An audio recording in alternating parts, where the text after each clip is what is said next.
entrar al tiro. Ahí estoy.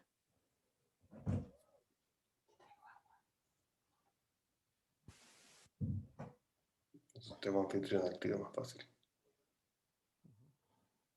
Te voy a mandar por WeTransfer el video. Perfecto.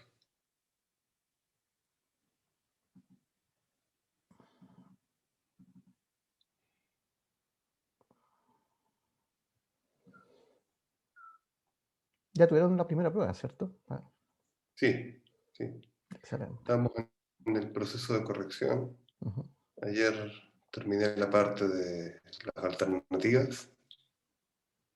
Ahora solo me faltan las partes como de desarrollo, que eran pequeños desarrollos breves, pero multiplícalos por 150 y son menos breves. Así que espero tener las notas hacia el fin de semana.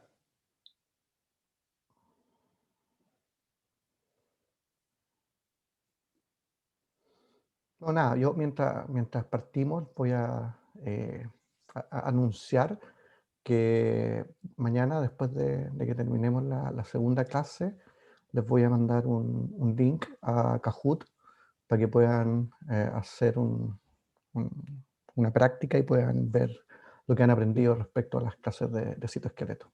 Así que eso va a quedar Excelente. subido en el enlace en la plataforma de curso, seguramente. Excelente. Aprovecho también de anunciarles, el próximo martes, después de la hora de seminario, comenzaremos con las ayudantías, ¿ya? Entonces, ustedes van a tener, después del seminario, van a tener un módulo con sus ayudantes, ¿ya? Y de hecho podrían resolver el Kahoot de manera presencial ahí, en presencia de los ayudantes. ¿Mm? Ujú. Así que va a aumentar un poquitito el tiempo, pero creo que va a ser provechoso.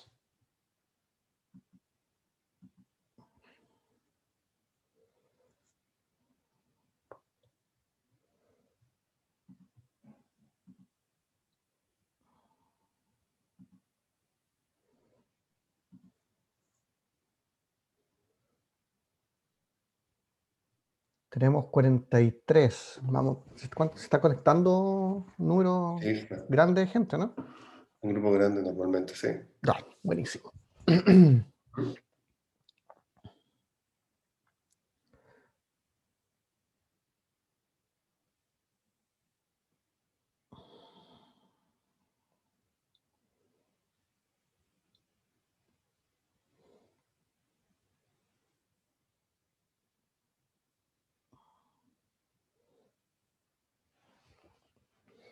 Yo todavía no me acostumbro a esto de estar a través de una cámara, la verdad. No, no Es es lo mismo. complicado. No es lo mismo.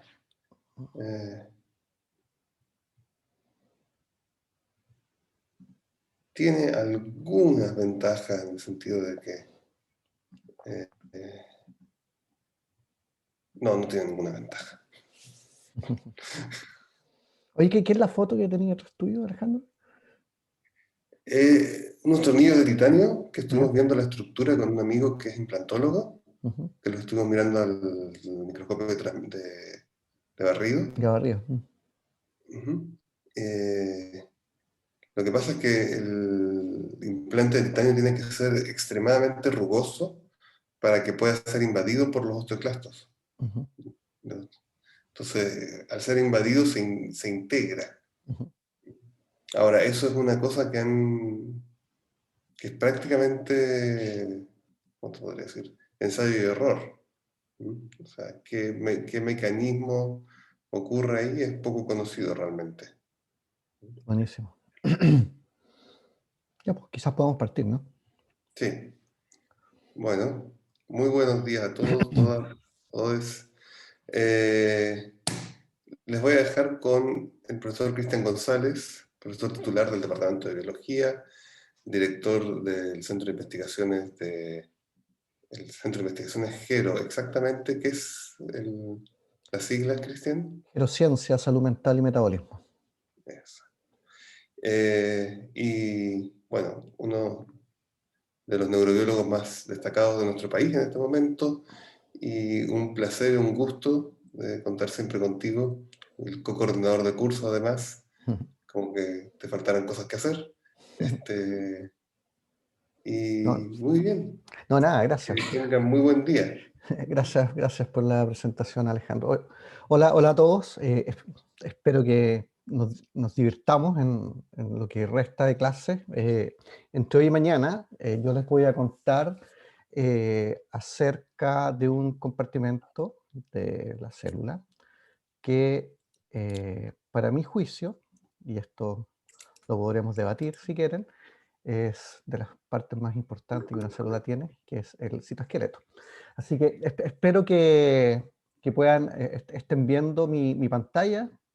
Si alguien me dice que la Está está todo viendo, perfecto. Sí, se ve bien. fantástico. Entonces vamos a arrancar. Eh, bueno, nada, vamos a hablar acerca del citoesqueleto. Voy a intentar convencerlos entre hoy y mañana de por qué este compartimento es tan fantástico. Y les voy a explicar algunas de las muchas cosas que hace y cómo las hace. Entonces, finalmente, de eso es lo que queremos hablar. Entonces, lo primero es esta diapositiva. Y pongan atención porque en realidad esto es lo más importante que quieran aprender en las clases de citoesqueleto, lo que viene a continuación, y es esto que está acá. Lo que se ve ahí. Estas son todas imágenes que están tomadas del Alberts, así que si están usando el Alberts para estudiar, las van a encontrar rápidamente. Lo que se observa ahí en el panel superior es una situación que se presenta al equilibrio, ¿no es cierto? Tenemos una doble flecha ahí entre los dos componentes que aparecen en la descripción de la parte superior de la diapositiva. Y ese equilibrio está mediado por unos componentes que están pintados como bolitas rojas, que están separados al lado izquierdo, y los mismos componentes que están formando un polímero filamentoso. Entonces, la diferencia entre una situación y otra tiene que ver sencillamente con el nivel de autoorganización y con el nivel de estructuración. Sin embargo, los componentes a uno u otro lado de esa doble flecha son los mismos. Y en estricto rigor de eso hablamos cuando hablamos de un componente como el citoesqueleto. Hablamos de un compartimento celular que está formado por proteínas, y eso es lo que vamos a ver a lo largo de estas dos clases. Proteínas que cuando no están unidas para formar un filamento, se presentan como la situación descrita ahí a la izquierda, es decir, como un grupo finito, esto es muy importante, finito, de subunidades solubles pequeñas, y eso siempre está en equilibrio, siempre, no te lograr el rojo, con otra población de estos mismos subunidades solubles que están organizadas en filamentos que son más grandes y que son poliméricos. Entonces, esta es la primera característica de este compartimento, que es un compartimento dentro de la célula que está en una permanente transición entre armarse y desarmarse. Vamos a ver a continuación cómo se arma, cómo se desarma, y vamos a intentar de aquí al fin del curso tratar de explicar cada vez que podamos situaciones que hacen que se arme y que se desarme y cómo esas situaciones contribuyen a determinar ciertos comportamientos dentro de la célula. Lo que se ve en la parte de abajo de la diapositiva, en la parte que lleva la letra B, corresponde a una célula. Y esta célula, yo no se ve el puntero acá. No sé cómo hacer ver el puntero, bueno, no importa. Esta célula, lo que podemos ver es que si uno tuviese que definir el sitio hacia dónde Perdón, se... Cristian. ¿Sí? ¿Puedes mover el mouse a ver si eso nos ayuda? Estoy moviendo el mouse, estoy en No. Keynote, no... Qué raro. Keynote. Sí. Ya. No, no será el Bueno, problema, ¿verdad? bueno, lo siento. Pero no importa, igual lo puedo hacer sin el puntero. Lo que vamos a ver acá es una célula que se está moviendo. Y se está moviendo desde la derecha hacia la izquierda en la diapositiva. Y se está moviendo desde arriba hacia abajo en la diapositiva. Y sabemos que se está moviendo en esa dirección, entre otras cosas, porque el citoesqueleto que tiene ensamblado, lo tiene ensamblado solamente a uno de los dos lados de la célula. Y eso nos ayuda a determinar cuándo o dónde se está armando el citoesqueleto. Sin embargo, lo que se observa en esa diapositiva también es que hay una flecha amarilla en la parte trasera de la célula, y esa flecha amarilla va a representar una fuente de nutrientes. Entonces, esa célula, que en teoría se está moviendo en la dirección opuesta a la fuente de nutrientes, al detectar que hay un nutriente por fuera, vamos a llamar comida gratis, hace lo que cualquiera haría, y es que deja de moverse en la dirección opuesta a esta fuente de comida gratis y se mueve en la dirección contraria. Por lo tanto, lo que se observa ahí es una transición en donde en la célula del medio, el citoesqueleto que se estaba armando en una parte de la célula se desarma, y acto seguido comienza a armarse en la otra dirección. ¿Para qué? Para permitir que justamente esa célula pueda moverse y pueda capturar esos nutrientes. Por lo tanto, este es un ejemplo que es teórico, evidentemente, pero que representa fielmente algo que sí ocurre en la realidad. Y es que las células van ajustando los sitios dentro de ella, es decir, los dominios dentro de cada célula, en donde el citoesqueleto se va a polimerizar y se va a despolimerizar para cumplir ciertas funciones. ¿Qué funciones? Un montón de funciones que vamos a ver a continuación. Vamos a ver si es que... Mira, pues la primera función es una función estructural. Lo que vemos acá son células, las dos imágenes de la izquierda, la de la derecha también es una célula, pero vista de otra forma. Y lo primero que llama la atención es que las dos células que vemos a la izquierda tienen una particularidad, y es que ah, vale.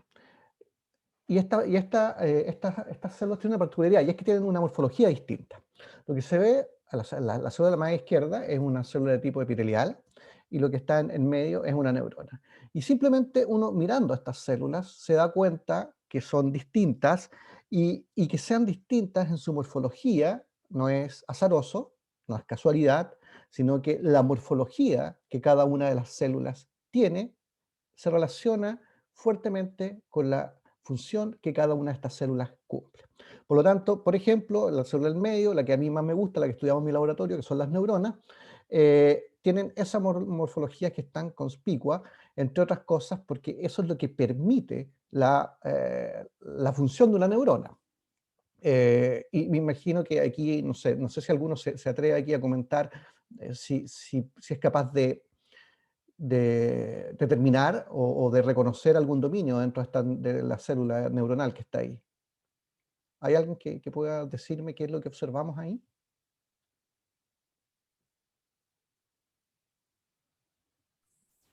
¿No? Yo, Sí, dale.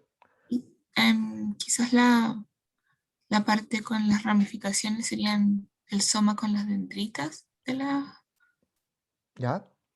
perdón, de la neurona, y Sí. después la parte alargada sería el, uy, perdón, la parte que está envuelta de vaina de mielina, se me olvidó el nombre.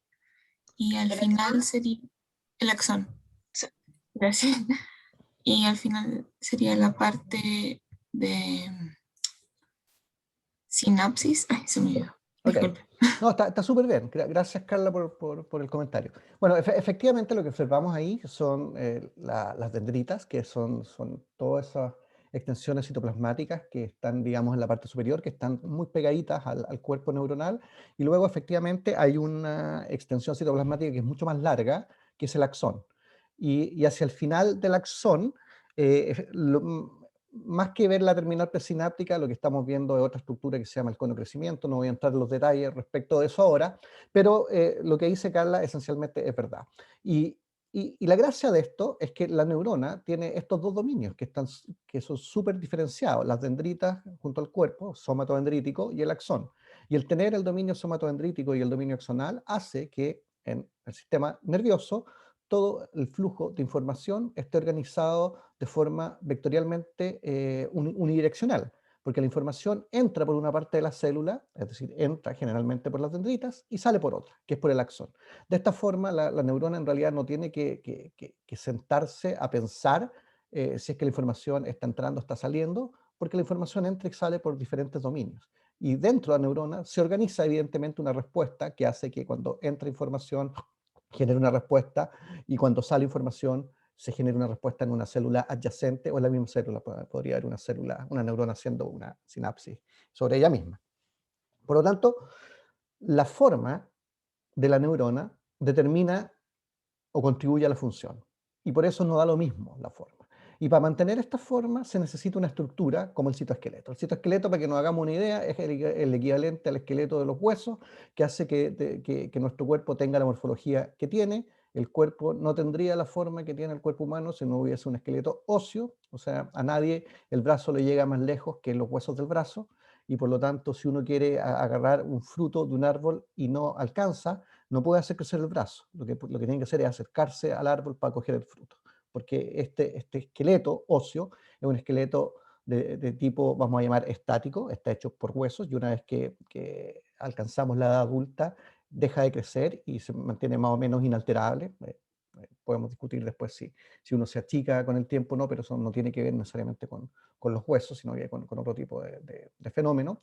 Mientras que dentro de la célula, el esqueleto, el equivalente a este esqueleto óseo, que es lo que determina la forma del cuerpo humano, es lo que va a determinar la forma de cada una de las células. La diferencia, la gran diferencia que tiene con el esqueleto óseo es que este esqueleto es altamente dinámico. Como vimos anteriormente, se puede armar y se puede desarmar.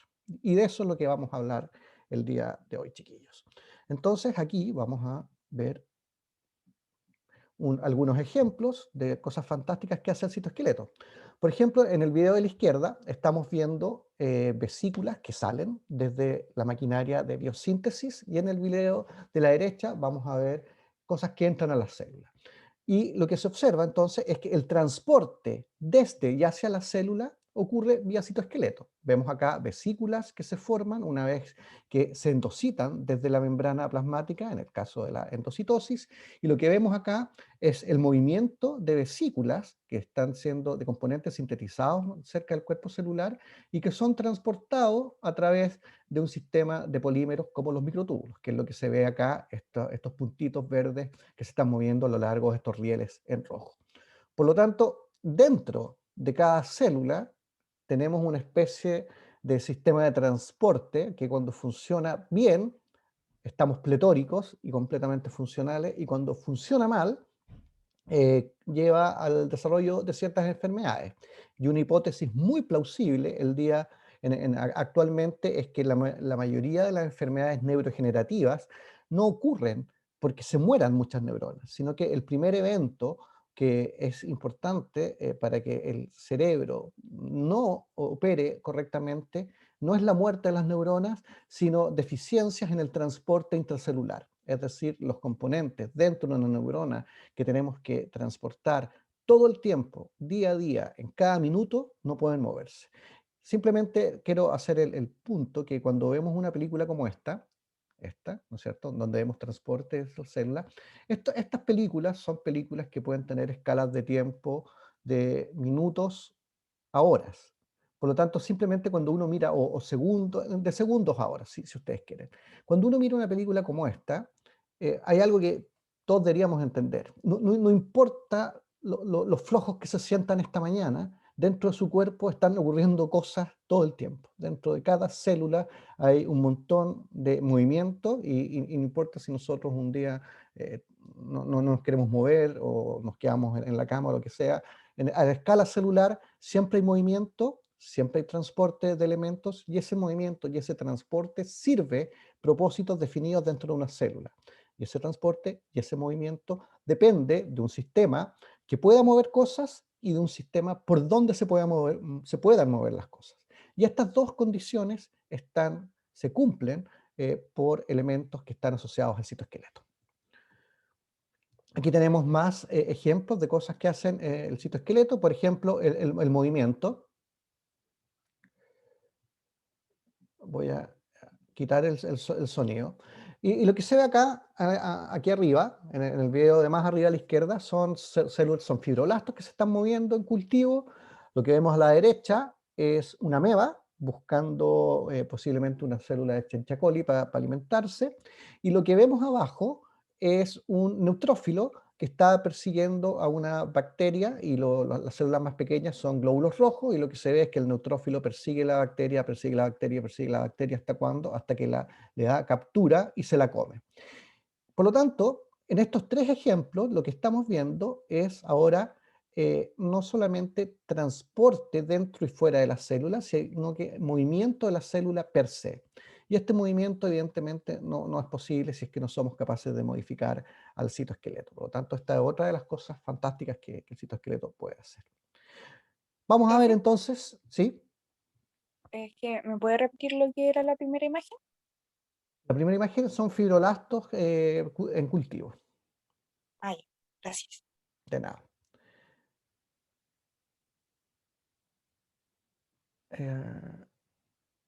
Espérate, aquí Alejandro me está mandando cómo poner el puntero. A ver, voy a intentar hacer esto, pero perdonen lo torpe, yo soy muy torpe con los computadores. Voy a tratar de... De repente, Cristian, cuando les des un tiempo de descanso entre unos 20 minutos, darle 5 minutos y ahí salir de la presentación para hacer el ajuste, ¿te parece? Bueno, ok, hay que dar descanso entonces, vale. Sí, hay que darles descanso. Ok, ya. Bueno, miren, vamos a hablar y vamos a utilizar la misma convención que utilizamos, o la misma convención que trae el Alberts, que es el libro guía de este curso. Y en este libro guía, la gracia es que el citoesqueleto viene codificado en colores, así que es súper fácil de memorizarlo o de entender cuando hablamos de un componente o cuando hablamos del otro. Los microtúbulos vienen codificados en verde, los filamentos de actina en rojo y los filamentos intermedios en azul. Y de esto es de lo que vamos a hablar en el día de hoy, respecto a estos tres componentes: los microtúbulos, los filamentos de actina y los filamentos intermedios. Y luego vamos a tratar de responder entre hoy y mañana si es que estamos seguros de que dentro de una célula solo hay tres componentes del citoesqueleto, o quizás no son tres, como canónicamente se viene enseñando en biología celular desde hace muchos años. Una pregunta que es relevante es cuando tenemos dentro de una célula, ¿dónde parte el citoesqueleto? ¿No es cierto? ¿Dónde empieza a armarse el citoesqueleto? Y para eso nos vamos a volver a esta imagen que ya vimos anteriormente, y nos vamos a fijar específicamente específicamente en la situación B, y en la situación B en la célula que está en medio, es decir, esta célula en donde no se ve ningún polímero armado. Lo que se ve ahí es una situación que es ficticia, porque nunca va a existir una célula en donde no hubiese ningún polímero armado, pero vamos a imaginarnos, perfectos didácticos de esta discusión, de que existe una célula así, en donde tenemos todas las unidades, es decir, todas estas pelotitas rojas separadas, ninguna formando un polímero, y las tenemos todas repartidas dentro de la célula. Y entonces aquí uno podría hacerse esta pregunta: si tuviésemos una célula en donde no hay ninguna... ningún filamento ensamblado, ¿dónde empieza el citoesqueleto? ¿En qué parte se empezaría a formar? Yo no sé si alguien se aventura a dar una respuesta. ¿Dónde partiría el citoesqueleto en estas condiciones? A lo O mejor cerca de la donde...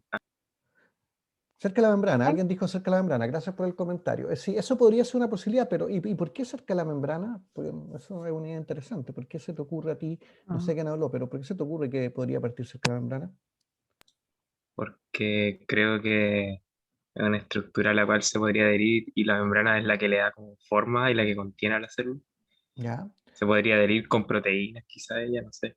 Ya, o sea, podría establecer interacciones entre el citoesqueleto y otros componentes de la célula, y eso podría servir para iniciarlo. Eso es un poco lo que está diciendo el compañero. Yo creo que eso es correcto, es una buena hipótesis. ¿Qué más? Ya, pero de nuevo, no alcancé a leer el nombre, pero no importa, está súper bueno el comentario. Pero tenemos que el citoesqueleto parte cerca de la membrana, entonces reformulemos la pregunta. En esa célula, ¿en qué parte de todas las partes de cerca de la membrana va a partir el citoesqueleto? ¿Hacia dónde se quiere mover, quizás? ¿Y si no se quiere mover?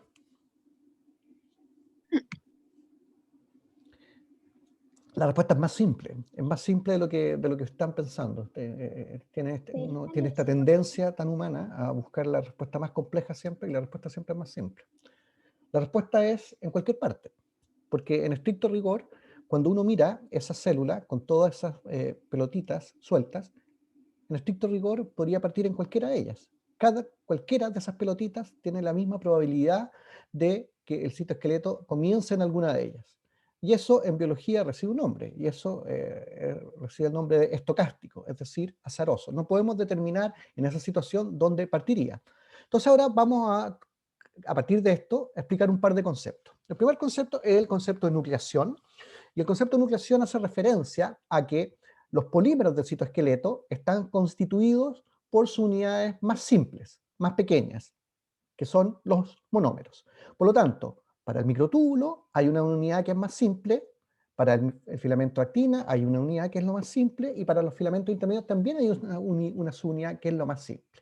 Y cada una de estas subunidades más simples, en algún minuto tiene que empezar a generar interacciones con otras moléculas de su mismo tipo para gatillar la formación de un polímero. Y el primer evento para que esto ocurra es lo que en la jerga de la biología se denomina nucleación. Y la nucleación, esencialmente, a lo que hace referencia es a esta interacción que empieza a ocurrir entre proteínas del mismo tipo. Y en un comienzo, esta interacción sigue una distribución o sigue un orden de tipo estocástico, es decir, ocurre por azar. Por azar que no es tan azar. ¿Por qué? Porque dentro de las células, las proteínas presentan un cierto nivel de movimiento, que es de tipo browniano, lo que hace que efectivamente puedan encontrarse y generar colisiones entre ellas, las moléculas. Y a partir de estas colisiones se pueden generar interacciones. Por lo tanto, lo que estamos viendo acá es que los monómeros comienzan a autoasociarse para generar pequeños fragmentos que vamos a denominar núcleos. ¿Por qué? Porque estos núcleos son los sitios donde posteriormente un polímero alargado va a comenzar a crecer de forma muy rápidamente. Otro concepto que es importante que se entienda ahora es esto que está al lado izquierdo, que es la concentración crítica. Y la concentración crítica hace referencia a una propiedad que es bien interesante, y es que en este equilibrio en donde tenemos subunidades que están solubles versus subunidades que están incorporadas en un polímero, este polímero va a empezar a crecer, por supuesto que va a empezar a crecer, pero en algún minuto va a dejar de crecer, y va a dejar de crecer porque las subunidades van a empezar a liberarse desde el polímero hacia el citoplasma. Y es ahí donde tenemos el equilibrio, ¿no? ¿Cuántas subunidades tenemos incorporadas en el polímero versus las que están en el citoplasma? Y la velocidad de adición de subunidades al polímero va a depender de propiedades que vamos a ver a continuación, y también va a existir una velocidad de remoción de estas subunidades desde el polímero que va a tener que ver esencialmente en los polímeros más dinámicos con la hidrólisis de un nucleótido trifosfato, GTP para el caso de los microtúbulos y ATP para el caso de los filamentos de actina, lo vamos a ver más tarde también. Por lo tanto, quiere decir que el crecimiento del polímero depende de que podamos agregar más unidades.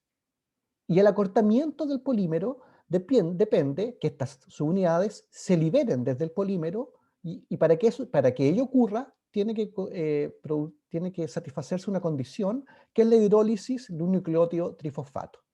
Por lo tanto, simplemente cuando vemos que la adición el crecimiento de un polímero depende de una cosa y el acortamiento del polímero depende de otra cosa que es un poco distinta, uno puede pensar más o menos en mecanismos de control. ¿Por qué?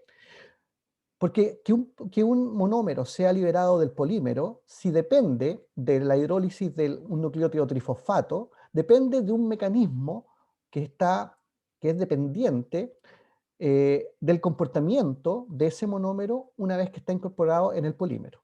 Es decir, un comportamiento, vamos a llamar, de tipo secundario, en donde la estructura del polímero va a determinar lo que ocurre con la trayectoria de cada uno de los monómeros, mientras que el crecimiento, en realidad el crecimiento no depende de esto, sino que depende más bien de que hay una disponibilidad de monómeros para seguir haciendo crecer el polímero.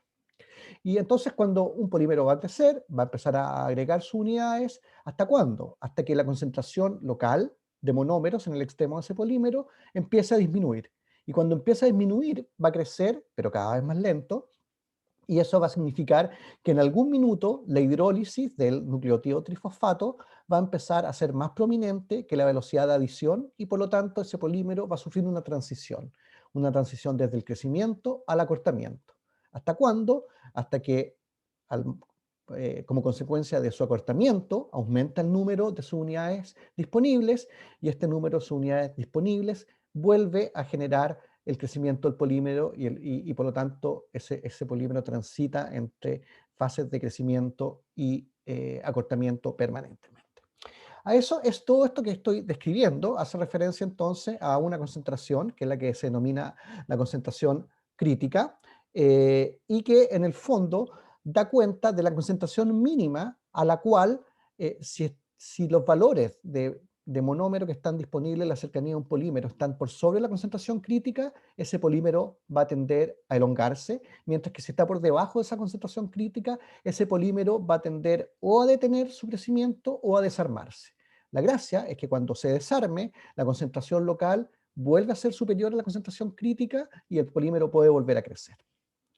Y lo que vemos ahora en la parte derecha de la diapositiva es un curso temporal de la polimerización que sigue un comportamiento cinético de tipo sigmoideo. Esto es muy similar, por ejemplo, a la forma como se desarrollan las bacterias en un cultivo y que tiene una fase lag o una fase más lenta en donde no ocurre una polimerización neta o muy abundante de los polímeros, una fase de crecimiento rápido, en donde el polímero elonga muy rápido, muy rápido, muy rápido, y una fase de equilibrio, en donde la longitud del polímero ya no puede seguir creciendo y hay un equilibrio entre los elementos que favorecen su crecimiento y los elementos que favorecen su acortamiento.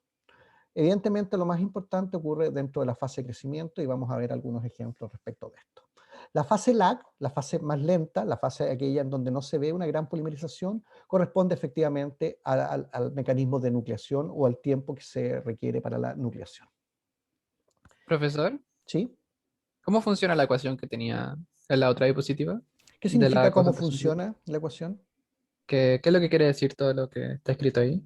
Lo que quiere decir es que tenemos una concentración que va a determinar la agregación de monómeros a un polímero, que es la constante ON, es decir, y una constante que va a determinar cómo los monómeros abandonan el polímero, que es la constante OFF.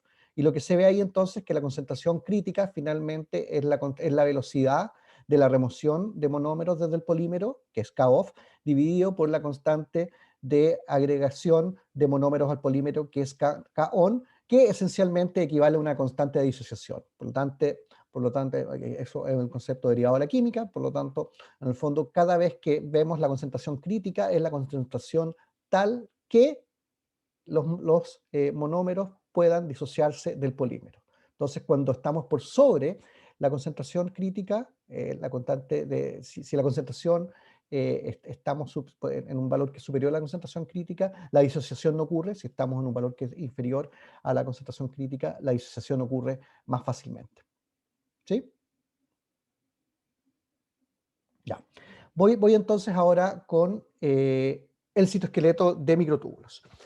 Lo primero que tienen que aprender es que el microtúbulo tiene una subunidad fundacional o vamos a llamar monomérica, que no es un monómero propiamente tal. Y aquí no quiero que eso confundan. Aquí la jerga a veces es un poco compleja. ¿Por qué? Siempre que hablamos de un polímero, hablamos de una suma de monómeros que hacen un filamento. Un monómero es una subunidad, un polímero son muchas subunidades. El problema, y esto tiene que ver específicamente con los microtúbulos, es que la subunidad más simple del microtúbulo no es una sola proteína, son dos. Es un dímero de alfa y beta tubulina. Es decir, son dos proteínas distintas, la tubulina alfa y la tubulina beta, que están asociadas alfa con beta y que la agregación de distintas unidades, de distintos alfa beta es lo que va a ser un polímero. Lo que vemos acá, el código colores, es que tenemos la tubulina alfa en verde claro, la tubulina beta en verde oscuro. Y cada uno de estos monómeros, es decir, este heterodímero es el monómero, cada uno de estos monómeros comienza a agregarse consigo mismo alfa, beta, alfa, beta, alfa, beta, para constituir lo que está descrito en A, un protofilamento. Y 13 de estos protofilamentos son los que van a formar este cilindro, es un cilindro que se asume que es un cilindro hueco, que es lo que vamos a llamar el microtúbulo. Por lo tanto, un microtúbulo es un polímero que está conformado por monómeros, y el monómero es un heterodímero de alfa y beta tubulina. Este heterodímero se autoagrega para formar 13 protofilamentos, y los 13 protofilamentos lo que van a hacer es generar este dímero, este microtúbulo. Voy a ver que aquí hay una pregunta, parece, chatear. Ah, se va Alejandro. Ok. Gracias, Entonces, esto es la forma como se polimeriza un microtúbulo. Esta polimerización es dependiente de GTP, lo vamos a ver en un minuto más, y en la mayoría de las células, y vamos a ver sobre esto también más adelante, en la mayoría de las células la polimerización ocurre a partir de un centro organizador de microtúbulos, o mTOC, que para también la mayoría de las células corresponde al centrosoma. Vamos a volver sobre esto. Entonces ahora tenemos un microtúbulo que va a crecer y un microtúbulo que se va a desarmar. Sabemos que el microtúbulo está hecho por estos 13 protofilamentos, y sabemos que su formación depende de la presencia de un nucleótido trifosfato, que en este caso es GTP. El GTP se puede unir tanto a alfa como a beta tubulina, pero el GTP que es más importante para la polimerización del microtúbulo es aquel que está unido a la subunidad beta del heterodímero, es decir, el GTP unido a beta tubulina. Y el GTP unido a beta tubulina es importante porque permite generar lo que se denomina un cap de GTP o una capucha de GTP. Se ve el puntero ahora, parece, ¿no? Yo al menos lo veo. Aquí tenemos una capucha de GTP en el extremo del microtúbulo. Y el hecho de que el microtúbulo tenga esta capucha de GTP en uno de los extremos genera una asimetría. Y por lo tanto, se asume que un polímero como el microtúbulo presenta una cierta polaridad. Cuando hablamos de la polaridad del microtúbulo, hacemos referencia a que tiene un extremo de los dos, porque evidentemente este polímero tiene dos extremos, a un lado y a otro, por donde va a crecer y se va a cortar más rápidamente que por el otro extremo. Y a ese extremo le vamos a llamar el extremo más o el extremo positivo. Y es el extremo por donde se genera este cap de GTP. Por lo tanto, lo que vemos también en la diapositiva es que este microtúbulo comienza a crecer y sigue creciendo en la medida que se agregan heterodímeros que vienen con GTP. ¿Hasta cuándo crece? Crece hasta que este GTP se hidroliza. Y la hidrólisis del GTP dentro de un polímero también es un evento azaroso. También puede partir de forma estocástica. Pero ¿qué es lo que ocurre? Cuando el GTP se transforma en GDP, este microtúbulo o el heterodímero que pierde el GTP va a cambiar su conformación tridimensional, lo vamos a ver un poquito más adelante, y eso va a hacer que la interacción entre los 13 protofilamentos se debilite y el microtúbulo comience a abrirse, igual que como nosotros pelamos un plátano. Desde un extremo, del extremo más, empieza a abrirse este cilindro y se empieza a desarmar. Y por lo tanto, cuando se desarma, cada uno de estos heterodímeros que está incorporado en el polímero ahora vuelve al citoplasma. ¿Qué es la diferencia entre el heterodímero que estaba en el citoplasma y se incorporó al polímero y el heterodímero que estaba en el polímero y se liberó al citoplasma? La presencia de GTP o GDP. Mientras que un heterodímero de tubulina, que es que va a permitir el crecimiento de un microtúbulo, siempre tiene GTP, los heterodímeros de tubulina que se liberan al citoplasma cuando el microtúbulo se desarma no contienen GTP, sino que tienen GDP porque el GTP se ha hidrolizado. Y por lo tanto, esto es exactamente lo que ocurre. La hidrólisis del GTP genera un cambio conformacional en la subunidad beta de la tubulina. Este cambio conformacional es un cambio de estructura en la tubulina, genera que la interacción lateral entre los 13 protofilamentos se debilite, y ese debilitamiento de las interacciones laterales de los 13 protofilamentos causa la despolimerización. Lo que vimos a continuación, entonces, lo otro que vimos es que entonces si el citoesqueleto tiene un extremo por donde va a crecer y se va a cortar más prominentemente, que es el extremo más, también tiene que tener un extremo menos. Y este extremo menos corresponde al sitio donde la mayoría de los microtúbulos están enganchados con el centro organizador de microtúbulo, que es el centrosoma.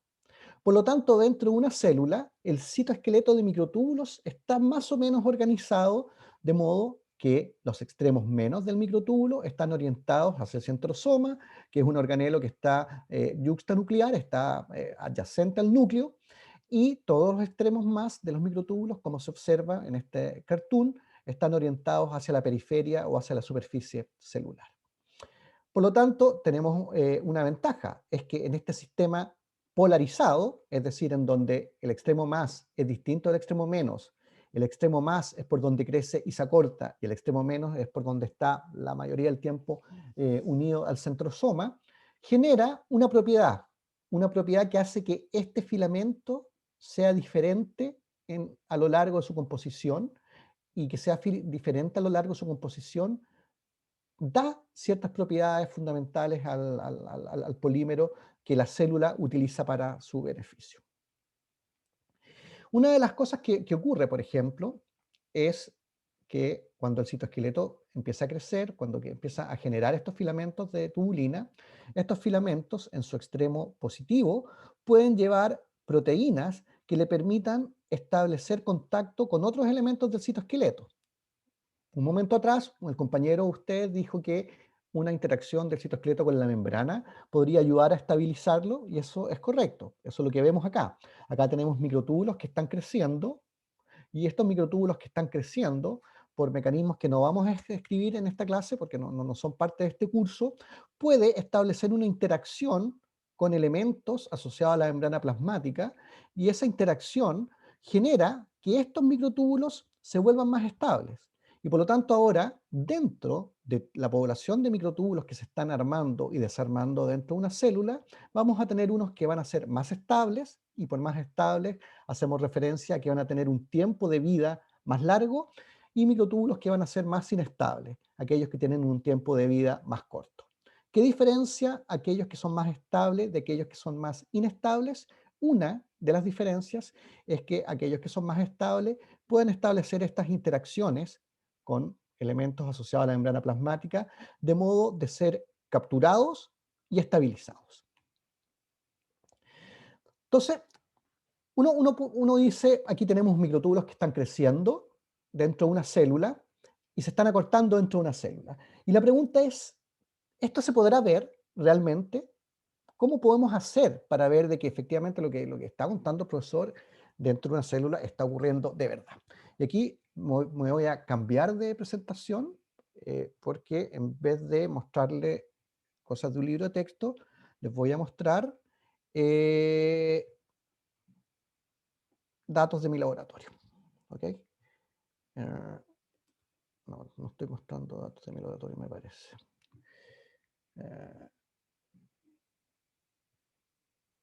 Aquí. ¿Se ve ahí o no? Ahora sí. Sí, profe. ¿Ahora sí? ¿Se ve el PowerPoint? Sí, sí se ve. Súper, gracias. Profe. ¿Sí? Espérense, que se está cargando. Es que esto puede tomar un poquito de tiempo porque son movies. Oh, no puedo creer que esto no vaya a funcionar. Lo tenía todo preparado para que funcionara. ¿No tendrá que abrirlo, profe? Espérate. Modo presentación. Ok. Me hizo crash, parece. Espérate, voy a nada más me excuso por lo torpe. Voy a reiniciar el PowerPoint. Ok. Vamos sobre. Espero que valga la pena la espera. Ok.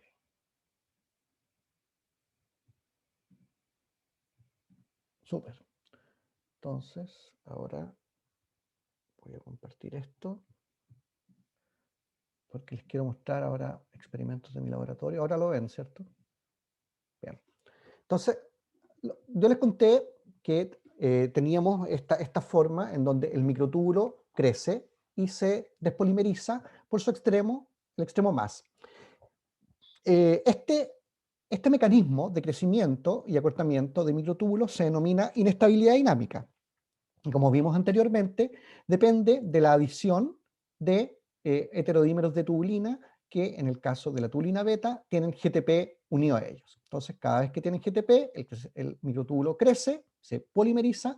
Cada vez que el GTP se hidroliza y pasa a GDP, el microtúbulo se despolimeriza y por lo tanto el crecimiento de un microtúbulo pasa a acortamiento en un mecanismo que se llama catástrofe, y cuando un microtúbulo se está acortando y vuelve a crecer, se denomina rescate.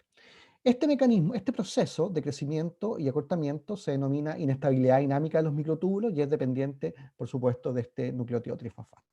Entonces, la pregunta es, ¿nosotros podemos ver el crecimiento de un microtúbulo? Y la respuesta es sí. ¿Por qué? Porque sabemos, y se descubrió hace 30 años aproximadamente, que hay un tipo específico de proteínas que se denominan PLASTIP, y estas proteínas lo que hacen es reconocer el extremo más del microtúbulo. Y reconocen el extremo más porque reconocen a la tubulina cuando está unida a GTP. Reconocen la conformación tridimensional que la tubulina tiene cuando está unida a GTP, que es distinta de la conformación que tiene cuando está unida a GDP. Y por lo tanto, la gracia es que los biólogos moleculares, una vez que encontraron que había una proteína que reconocía a la tubulina cuando está unida a GTP y que sabemos que corresponde al extremo más del microtúbulo, que es lo que dirige su crecimiento, rápidamente lo que pudimos hacer es clonar los cDNAs que codifican para estas proteínas y colocarles una proteína fluorescente. Y ahora, si le colocamos una proteína fluorescente, entonces uno puede hacer estudios in vitro, como el que se ve acá. Entonces aquí vemos que va a haber microtúbulos creciendo, que es lo que se ve ahí en verde, y el extremo del microtúbulo, que es lo que se ve ahí en cerúleo o en calipso, nos muestra que el microtúbulo está creciendo.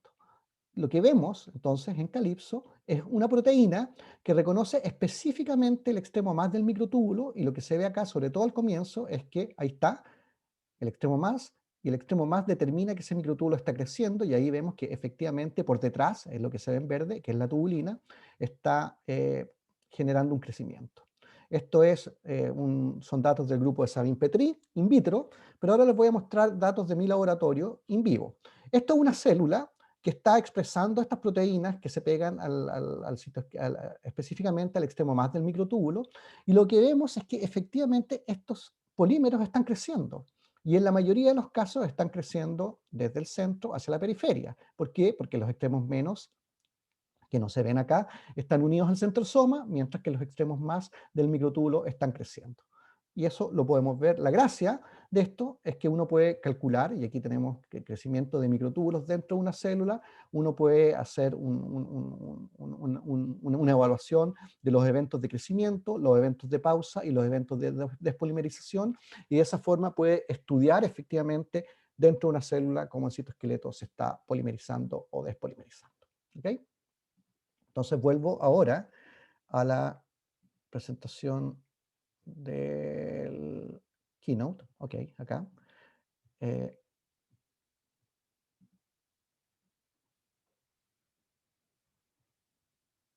Entonces ahora tenemos una pregunta, que es una pregunta que hace relación con lo que estamos hablando.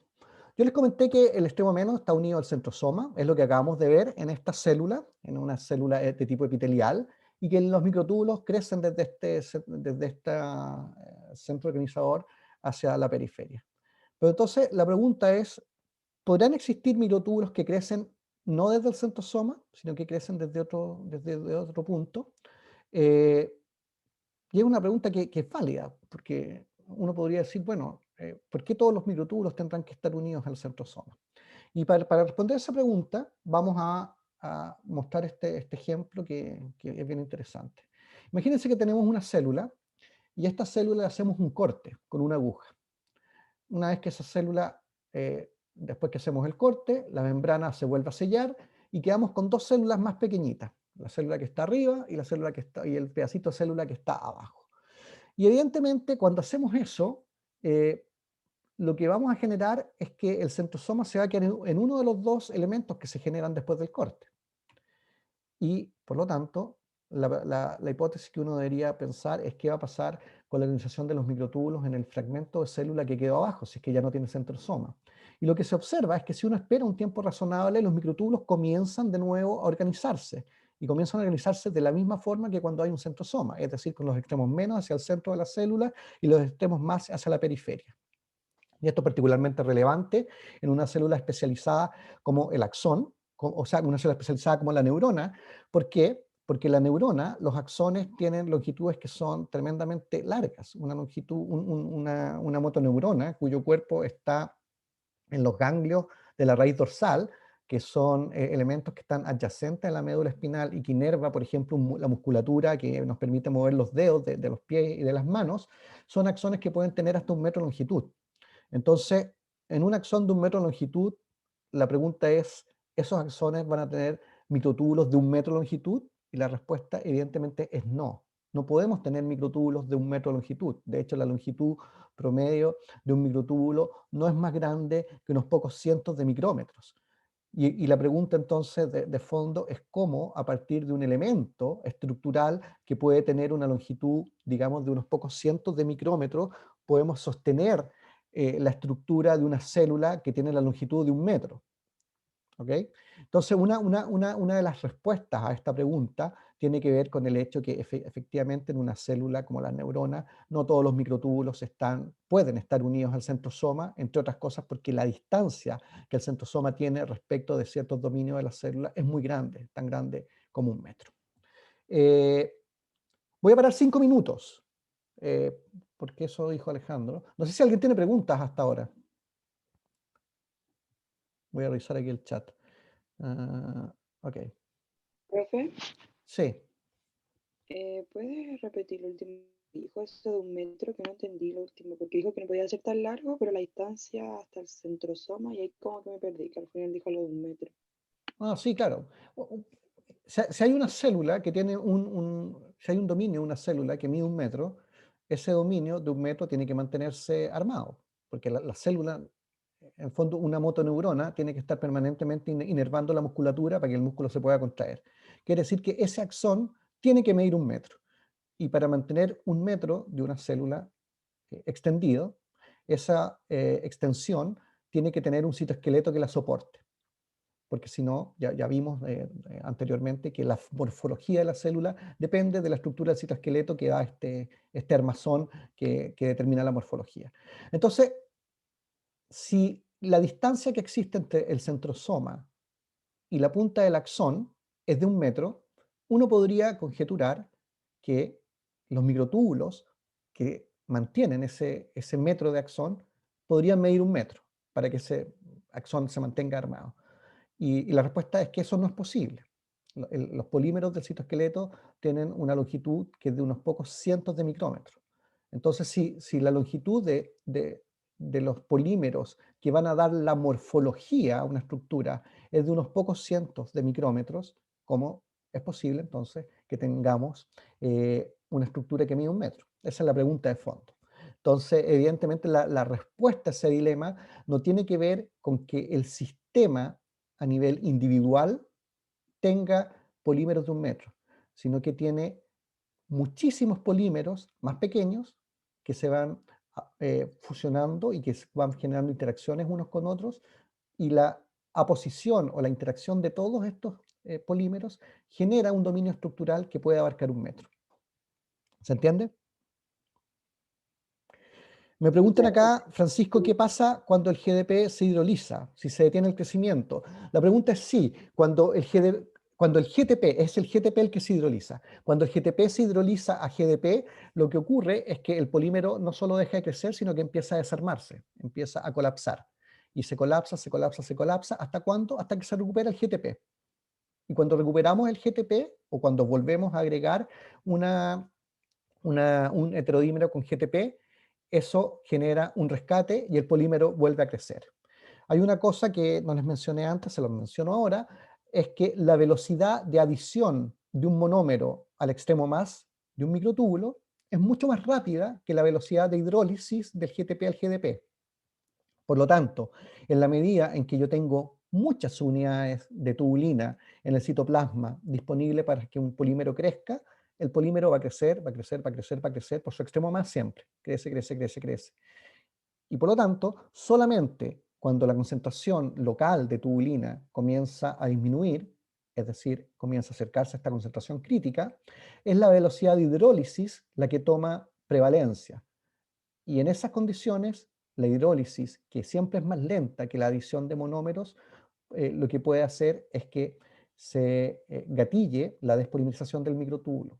Y cuando se despolimeriza, lo que sabemos es que cada nuevo heterodímero de tubulina que se libera al citoplasma tiene GDP, y en el citoplasma este GDP se intercambia automáticamente por GTP, haciendo que ese heterodímero vuelva a estar competente para ser incorporado otra vez al polímero. Por lo tanto, eso es lo que genera el equilibrio y por lo tanto, mientras más se desarma un polímero, más unidades quedan disponibles para volver a armarlo. Y es por eso que los polímeros están todo el tiempo creciendo y contrayéndose.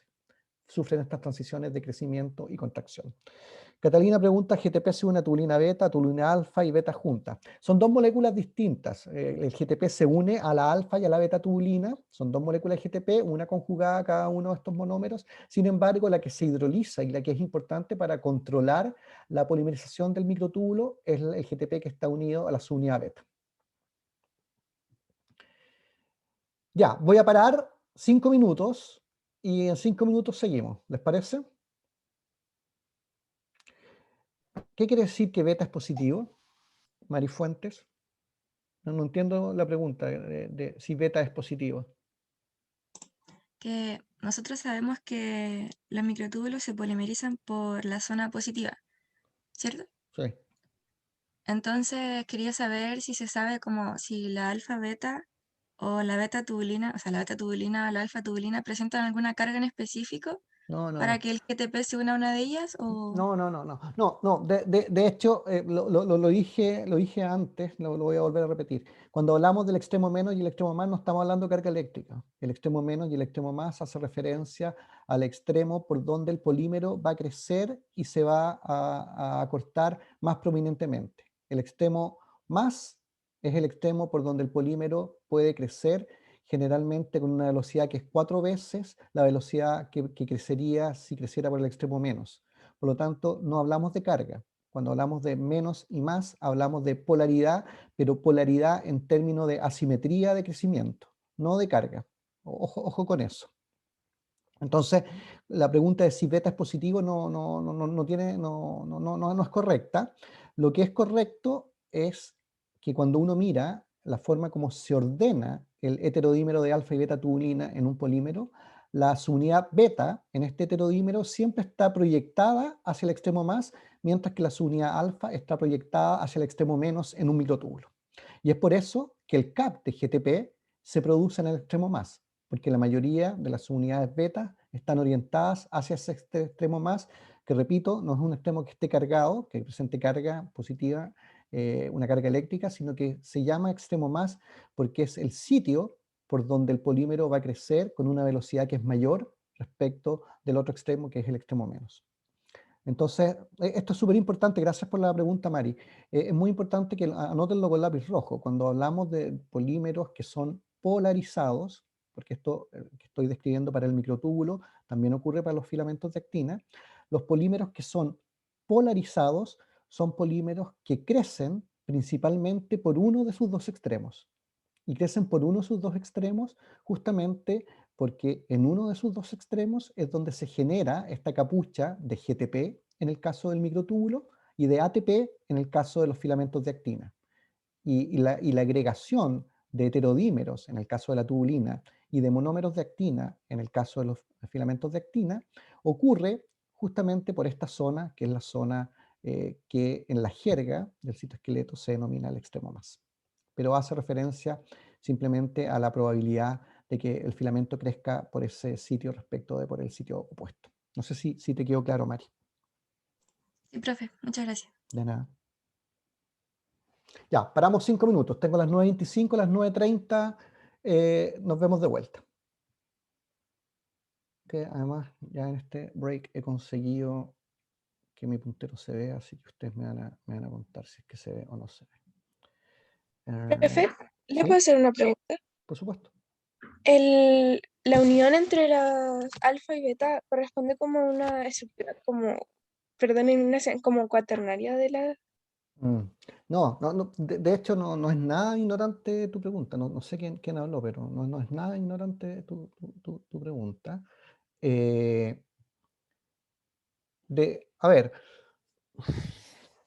quiero tratar de entregar una respuesta sencilla, pero no es parte de los contenidos de este curso hablar sobre ello, entre otras cosas porque es más o menos complejo. La alfa y beta tubulina, simplemente lo que voy a decir es que son proteínas que están codificadas por genes distintos y por lo tanto, siendo proteínas que están codificadas por genes distintos, es una propiedad bastante notable que siempre estén juntas. No sé si alguien ve la dificultad para ello, que dos proteínas que están codificadas en genes distintos nunca estén separadas, porque alfa y beta tubulina nunca están separadas, siempre están juntas. Entonces, la interacción entre alfa y beta tubulina es una interacción que evidentemente tiene que ver con una estructura globular, dos proteínas globulares que están interaccionando unas con otras. Y por lo tanto, desde esa perspectiva, sí es una interacción de tipo cuaternaria como la que se establece entre complejos multiproteicos. No sé quién preguntó, pero lo único que voy a decir, para efectos de esta clase, es que durante la traducción de estas proteínas, hay sistemas de chaperonas que impiden que las proteínas puedan estar disponibles por sí solas. Y quiere decir que se da esta singularidad, que siendo elementos codificados por genes distintos, sus funciones siempre estén indisolublemente asociadas una con otra. No existe alfa-beta, no existe alfa-tubulina sola dentro de la célula, no existe beta-tubulina sola dentro de una célula. Siempre las encontramos asociadas y eso es una singularidad evolutiva de este tipo de proteínas. Eso. Espero Muchas gracias. haber respondido la pregunta. Gracias por la pregunta. Ya, entonces voy a compartir. Acá estamos con esto. Ahora sí se ve el puntero, ¿cierto? Sí, se ve. Excelente, súper. Ya, entonces ahora vamos a ir con el segundo componente, que son los filamentos de actina. Yo les comenté al comienzo, o hace un rato atrás, que en la introducción hablamos de 3 polímeros, microtúbulos, microfilamentos de actina, filamentos intermedios, acuérdense del código de colores, microtúbulos en verde, microfilamentos en rojo, filamentos intermedios en azul. Y yo les dije que los microtúbulos y los filamentos intermedios tenían una particularidad, y es que eran polímeros de tipo polarizado, y sabemos ahora que polarizado no hace referencia a una carga eléctrica, sino al hecho de que tienen dos extremos, y por uno de los dos extremos es por donde van a crecer y se van a cortar más prominentemente, que es el que vamos a llamar el extremo más. ¿Ok? Entonces, el filamento de actina está acá. Otra cosa que no mencioné antes, se lo voy a mencionar ahora, que tiene que ver también con tamaños, para que se entienda un poquito de qué hablamos cuando hablamos del citoesqueleto. Un microtúbulo, acuérdense que es un cilindro hueco. Para efecto de este curso vamos a decir que el cilindro es hueco, aunque de verdad no es hueco, pero no importa, vamos a decir que es un cilindro hueco, que tiene una sección. Cuando decimos sección, quiere decir que si esta especie de cuchuflí nosotros lo cortásemos transversalmente y miráramos el tamaño que tiene el círculo que queda, el diámetro que tiene el círculo que determina la sección externa de esta especie de canoli o cuchuflí, tiene una longitud o un espesor o un diámetro, vamos a llamar, de 25 nanómetros. ¿Okay? Entonces un microtúbulo mide más o menos 25 nanómetros de sección. Un filamento de actina mide aproximadamente 6 nanómetros de sección, es decir, de sección quiere decir el calibre que tiene el filamento. Y un filamento intermedio tiene 10 nanómetros más o menos de calibre. Y es por eso que los filamentos intermedios se llaman intermedios, porque tienen un calibre que es intermedio entre el microtúbulo y el filamento de actina. El filamento de actina es el que tiene el diámetro más pequeño, el microtúbulo es el que tiene el diámetro más grande, y los filamentos intermedios se ubican justo ahí en la mitad, entre medio de ellos. Entonces, el filamento de actina, dijimos que es un polímero que es igualmente polarizado que el microtúbulo. En este caso, la subunidad fundamental del filamento de actina sí es un monómero, una actina de tipo monomérica. Voy a ver en el chat que aparece. ¿Cuánto era el diámetro de la actina? 6 nanómetros. Está en la diapositiva en todo caso, lo hice acá, mira, de 5 a 9 nanómetros. Tenemos entonces este monómero, que es un monómero de actina, es una proteína globular que comienza a agregarse sobre sí misma para generar los filamentos de actina. Una diferencia que tienen los filamentos de actina respecto de los microtúbulos es que los microtúbulos se arman de una sola forma. Es decir, cada vez que los alfa y beta tubulinas se unen para hacer un protofilamento, estos 13 protofilamentos generan un microtúbulo. Sin embargo, cuando hablamos de los filamentos de actina, los filamentos de actina pueden armar estructuras que tridimensionalmente son distintas. Pueden hacer polímeros que son una especie de gel ramificado o pueden hacer polímeros que son una especie de manojos lineares, lineares o linealizados. Vamos a ver un par de ejemplos a lo largo de la clase. ¿Qué pasó? Ahora sí. Esto que está acá entonces es el monómero de actina.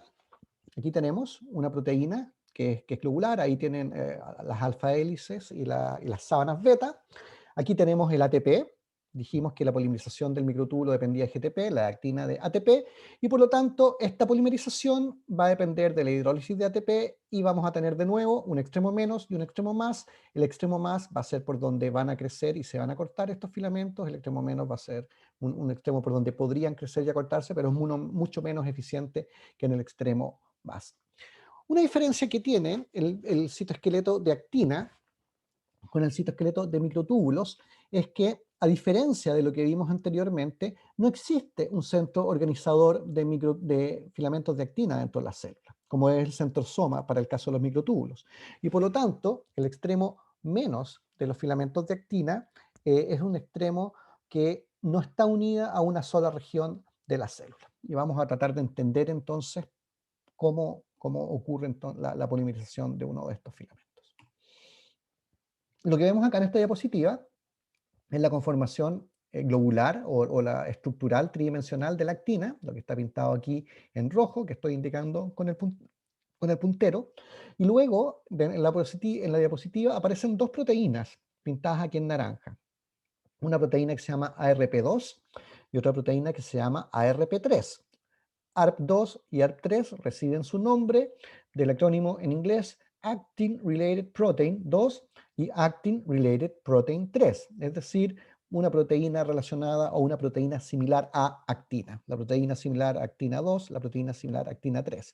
Y de hecho, estas proteínas se reciben su nombre porque cuando uno mira la estructura tridimensional, vuelvo sobre la actina, es lo que está pintado aquí en rojo a la izquierda, y compara la estructura de la actina con la estructura de ARP2 y la estructura de ARP3, son tremendamente similares. Cuando uno ve la forma tridimensional de estas proteínas, son muy parecidas. Y son tan parecidas que esencialmente cuando se va a formar un filamento de actina, este filamento de actina se va a formar a partir de un complejo que está formado por ARP2 y ARP3, al cual se va a unir el extremo menos de un filamento de actina que está naciendo y va a empezar a polimerizar. Por lo tanto, en sentido estricto, cada vez que se genera un filamento de actina, tenemos en su extremo menos un complejo de ARP2-3 que sirve una especie de rol parecido al centrosoma. En el caso de los microtúbulos, vimos que el extremo menos de los microtúbulos, exceptuando algunas excepciones, estaba anclado al centrosoma, que es este dominio que está en el centro de la célula. En contraposición, no existe un componente así para los filamentos de actina y cada filamento de actina tiene una especie de micro sitio de nucleación o sitio organizador del filamento de actina que corresponde al complejo ARP2-3. Ahora bien, estos polímeros que pueden crecer y se pueden acortar, por lo tanto tienen unas propiedades que son intrínsecas de su forma de crecer y acortarse. Una de ellas, ya la vimos en la primera parte de esta clase, corresponde a la inestabilidad dinámica, que hace referencia a las transiciones que sufre un microtúbulo en sus mecanismos de polimerización y despolimerización. Voy a volver sobre esto. Tenemos el extremo menos, el extremo más del microtúbulo, esto que parece simplemente un rectángulo hecho de muchos cuadrados distintos. Ustedes saben que es un cilindro constituido de 13 protofilamentos. En el extremo menos se va a agregar la GTP tubulina, va a generar este cap de GTP y eso hace que crezca. ¿Hasta cuándo? Hasta que se produce, por simple azar, la hidrólisis de GTP a GDP.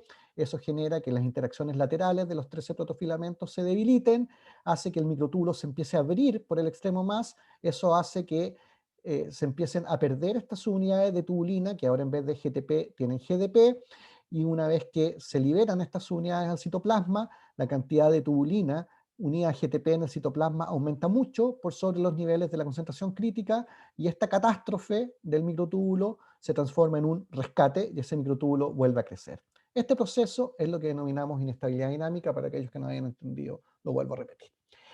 Pero hay un Profesor, segundo... ¿Sí? tengo una pregunta. Entonces, ¿nunca se queda como estable? ¿O siempre está o creciendo o acortándose? ¿Nunca como que se queda...? Sí, gracias por la pregunta. No alcancé a ver el nombre. Esa es una pregunta que no es tan sencillo de responder, porque lo que está descrito para la inestabilidad dinámica es un fenómeno que se describió in vitro, en un tubo de ensayo. Sabemos que los microtúbulos tienen inestabilidad dinámica, entre otras cosas, por los experimentos que yo les mostré antes de estas proteínas que están en el tip del microtúbulo y que uno puede ver que el microtúbulo está creciendo. Cuando ve que esa proteína que está en el tip fluorescente desaparece, no quiere decir que la proteína no esté ahí, sino que significa que ese microtúbulo colapsó, porque la proteína solo reconoce el extremo más. Por lo tanto, sabemos que los microtúbulos dentro de las células también tienen inestabilidad dinámica, están creciendo, se están acortando. Respecto a si hay microtúbulos que pueden persistir durante un tiempo ensamblado, la respuesta es sí. Hay una serie de elementos que son extrínsecos, que regulan la vida media de un polímero. Vamos a ver algunos ejemplos durante estas clases, pero lo que estoy describiendo acá son las propiedades intrínsecas del polímero, es decir, lo que concierne simplemente a la unidad estructural del polímero. ¿Qué quiero decir con esto? Quiero decir que es lo que determina el crecimiento de un microtúbulo en cuanto solamente a la presencia de alfa y beta tubulina, o el crecimiento de un filamento actina solamente en cuanto a la presencia de actina. Eso es una propiedad intrínseca. Es cómo el polímero crece si solo existiesen la alfa y beta tubulina o solo existiese la actina dentro de una célula. Vamos a ver en un rato más que esto es más complejo, que evidentemente hay regulación extrínseca que va a favorecer o que los polímeros crezcan más rápido, o que sean más estables, o que se desarmen más rápido, pero que no son totalmente dependientes de cambios sobre la actividad de los componentes fundamentales, como el heterodímero de tubulina o el monómero de actina, sino que de otros mecanismos que son complementarios.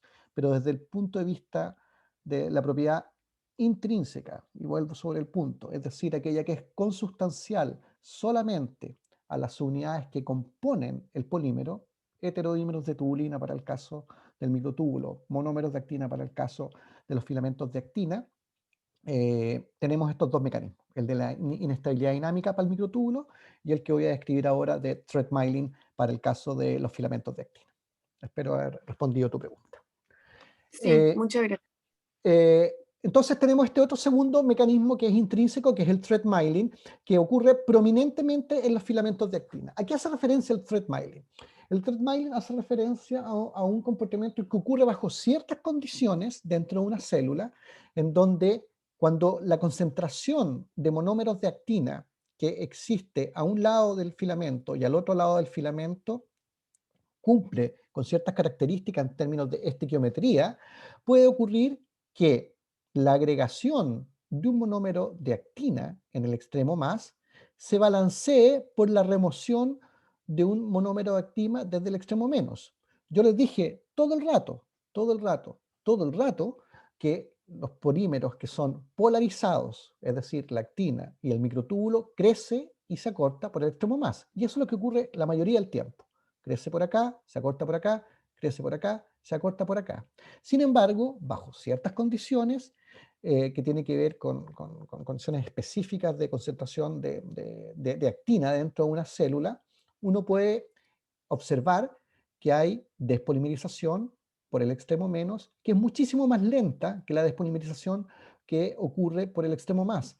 Por lo tanto, para que ocurra thread myelin, tiene que haber muy poquita concentración de tubulina, de modo de que esto no siga creciendo, no se esté acortando robustamente y que se produzca una velocidad de remoción de monómeros de actina por el extremo menos, acompañada de un aumento de la polimerización por el extremo más.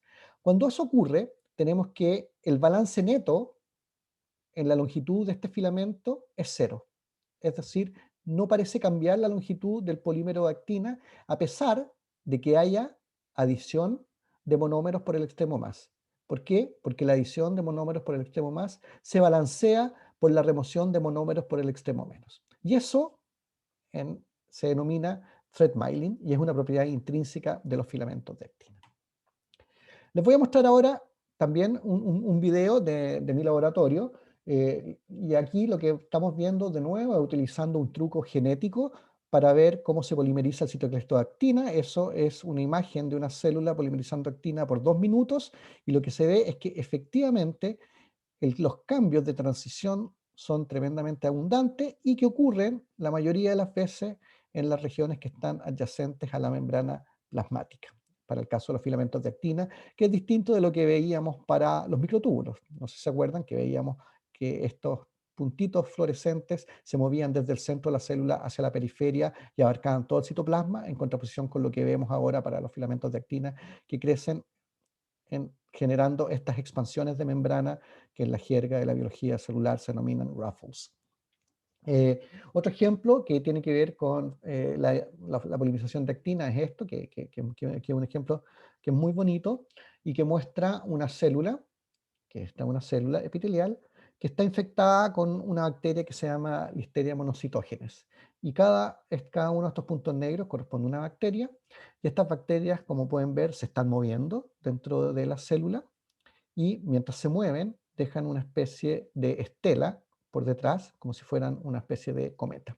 Y se ve que pueden impactar con la membrana plasmática, se devuelven, chocan, no son capaces de romper la membrana, evidentemente, pero se están moviendo activamente dentro de esta célula las bacterias. De hecho, aquí vemos que hay una bacteria que se va a dividir y una vez que da origen a otras 2 bacterias más hijas, estas bacterias hijas también pueden moverse. Entonces la pregunta es, ¿cómo las bacterias se están moviendo dentro de la célula? Y la evolución acá diseñó un mecanismo que es tremendamente interesante.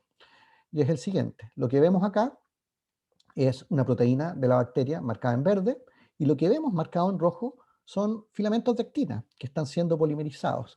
Entonces lo que hace la bacteria es secuestrar la maquinaria de polimerización de actina dentro de la célula.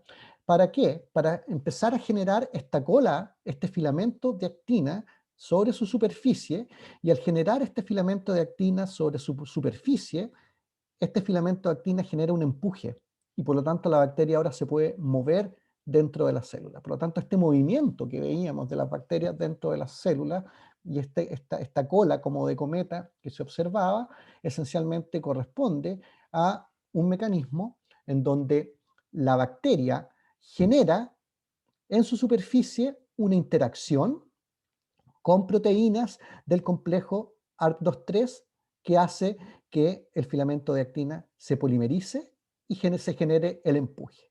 Por lo tanto, la evolución lo que ha hecho es generar en la superficie de las bacterias, y aquí tenemos Listeria monocytogenes y Shigella y también ciertos virus, proteínas que lo que hacen es reconocer el complejo ARP23, secuestrar al complejo ARP23 y al secuestrar al complejo ARP23 generar la polimerización de un filamento de actina, que es lo que va a generar un empuje y que permite el movimiento de estos cuerpos dentro de una célula.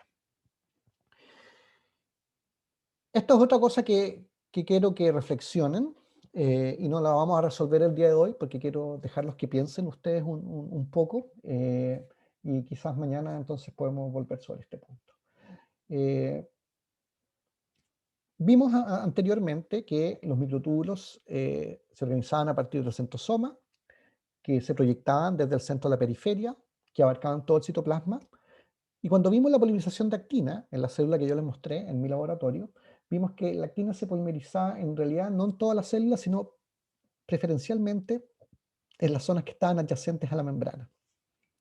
Y eso es lo que uno observa acá. Aquí tenemos una célula epitelial, aquí tenemos actina generando manojos, que son proyecciones de las vellosidades de la célula epitelial, por debajo de la membrana plasmática.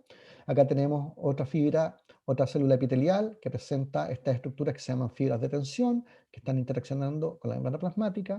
Acá tenemos actina en lo que se denomina el dominio subcortical, una especie de red tridimensional de filamentos de actina que está embebido con esta otra red de filamentos que están formados de forma, que están polimerizados paralelamente. Acá tenemos un anillo constricción que está contribuyendo a la citodiéresis, es decir, para estrangular la membrana plasmática de una célula que está en división y posteriormente dar origen a dos células hijas. En todos estos ejemplos, lo que parece ser conservado es que los filamentos de actina se polimerizan preferencialmente en regiones adyacentes a la membrana plasmática.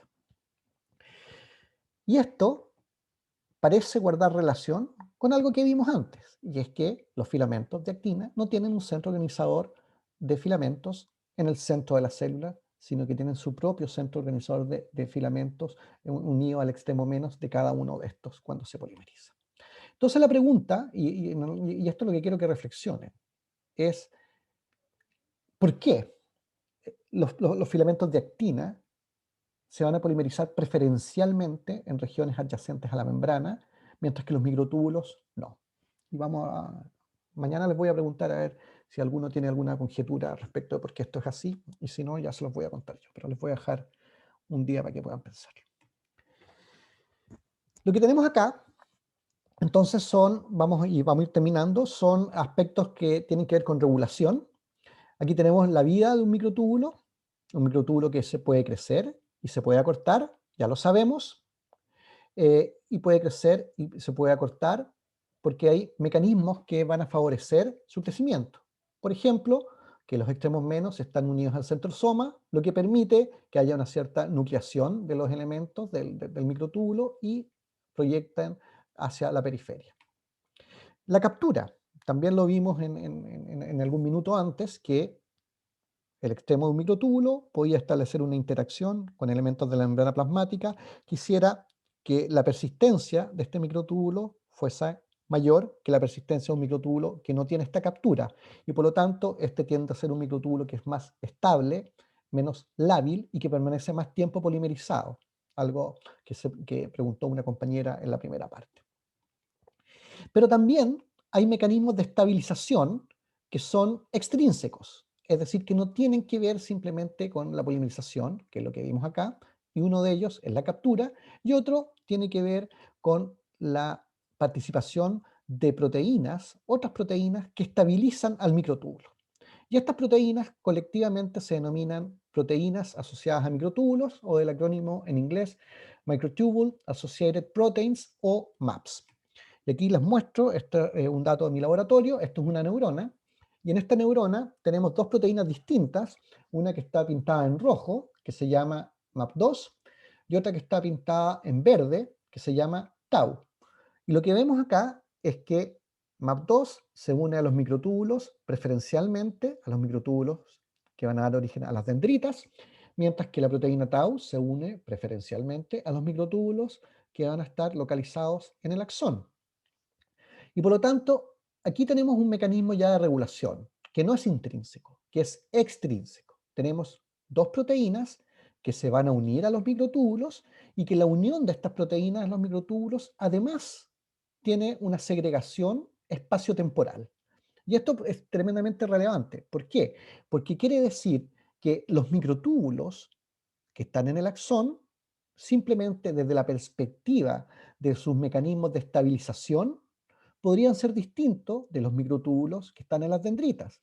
Y si los microtúbulos del axón y los microtúbulos de las dendritas tienen alguna propiedad que es distinta, esencialmente nosotros podemos pensar en que estos dos dominios tengan también funciones distintas, y funciones distintas que en parte sean dependientes de la formación de un sistema de citoesqueleto que en esencia debiese ser igual, porque el microtúbulo acá y el microtúbulo acá se forma exactamente igual, con heterodímeros de alfa y beta tubulina, pero el comportamiento del microtúbulo acá y del microtúbulo acá no va a ser igual porque los mecanismos extrínsecos de regulación del microtúbulo en esta parte de la célula y en esta parte de la célula son diferenciales. Y por lo tanto aquí ya emerge un concepto que es tremendamente relevante desde el punto de vista del citoesqueleto, y es cómo los mecanismos extrínsecos, es decir, aquellos que no tienen que ver ciertamente con su propia polimerización, son capaces de regular el comportamiento de este sistema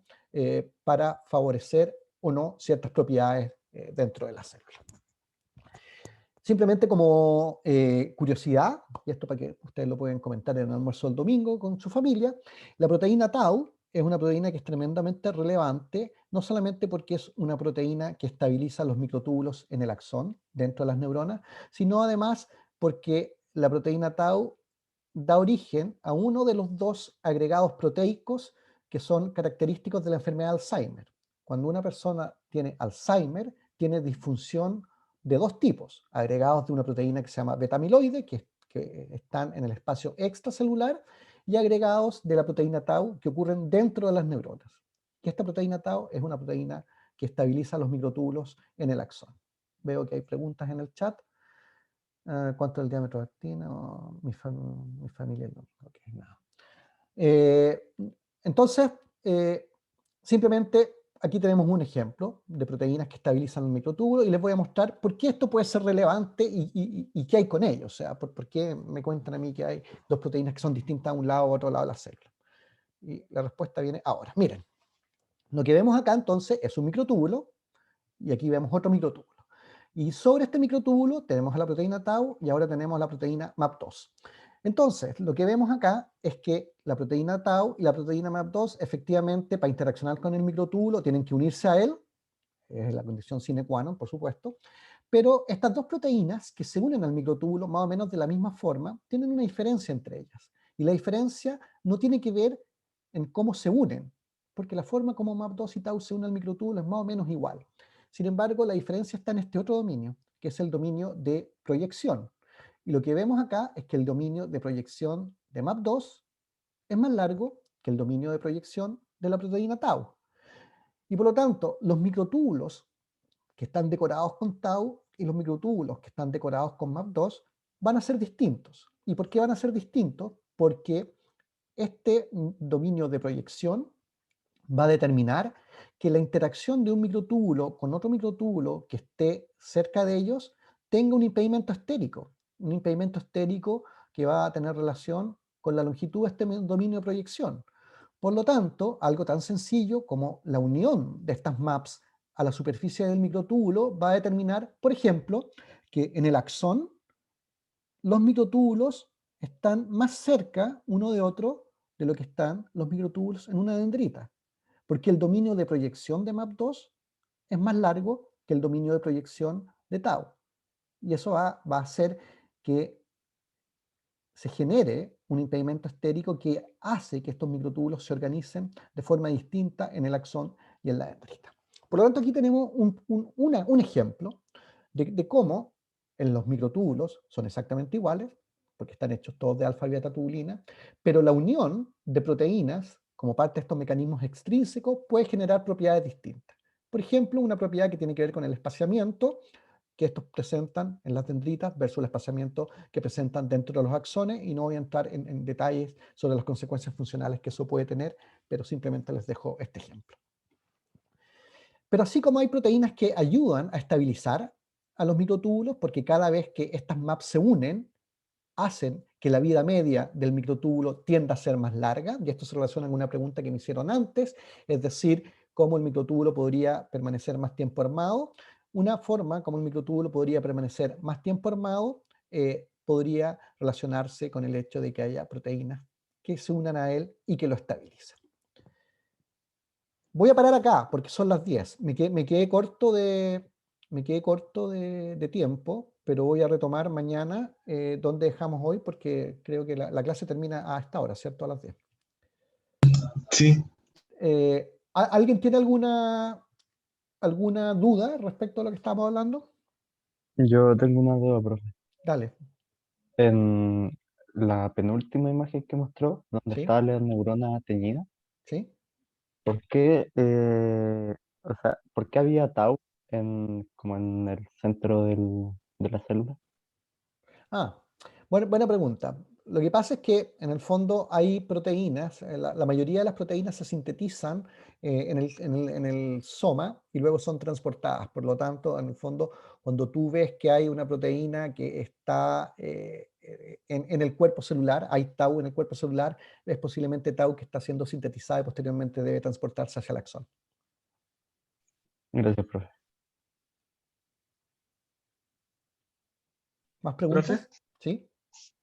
yo tengo una duda con el espaciamiento que supone la unión de MAP y de tau, Ujú. que no entendí muy bien las imágenes que puso después, como después del esquema, esa que parecían como, no sé si eran los... Ah, ok, perfecto, ya, ya, ahora entiendo. Voy a volver a compartir, lamento, quizás no fui claro.